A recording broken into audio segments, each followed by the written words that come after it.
بدشگونی لینا یہ بہت سارے معاشروں میں اور تہذیبوں میں مروج تھا اور اب بھی مروج ہے، لیکن اسلام نے اس کی نفی کی ہے۔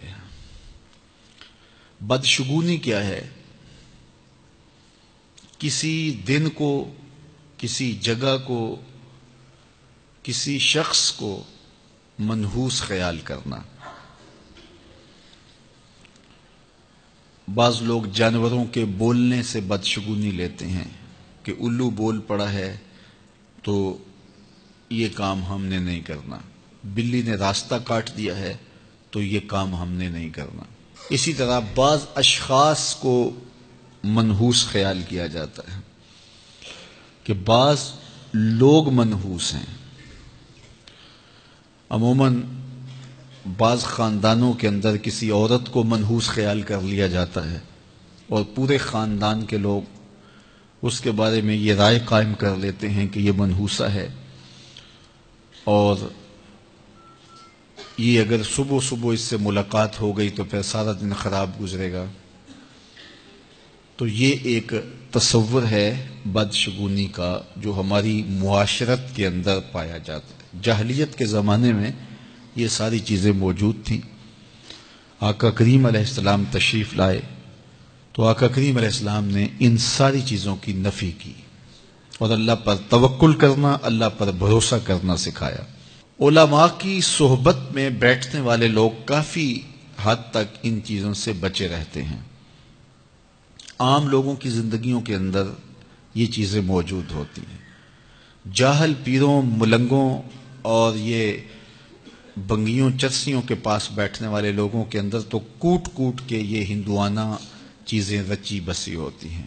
اس لیے ہمیں شریعت بیضاء کے مطابق ہی اپنی زندگی گزارنی چاہیے اور اپنے نظریات شریعت سے ہی لینے چاہیے۔ اہل علم کی صحبت میں بیٹھنے سے نور ملتا ہے اور حقیقی رستہ نصیب ہوتا ہے۔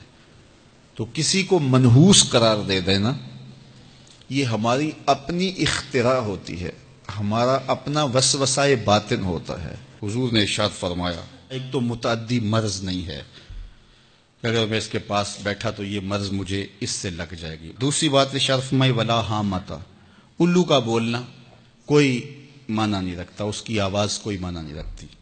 تیسری بات فرمائی اور نہ ہی ستاروں کی کوئی تاثیر ہے کہ فلاں ستارے کا یہ اثر ہے۔ اقبال کہتا ہے یہ ستارے میری قسمت پر کیسے اثر انداز ہوں گے جو خود افلاک میں زار و زبوں گھوم رہے ہیں۔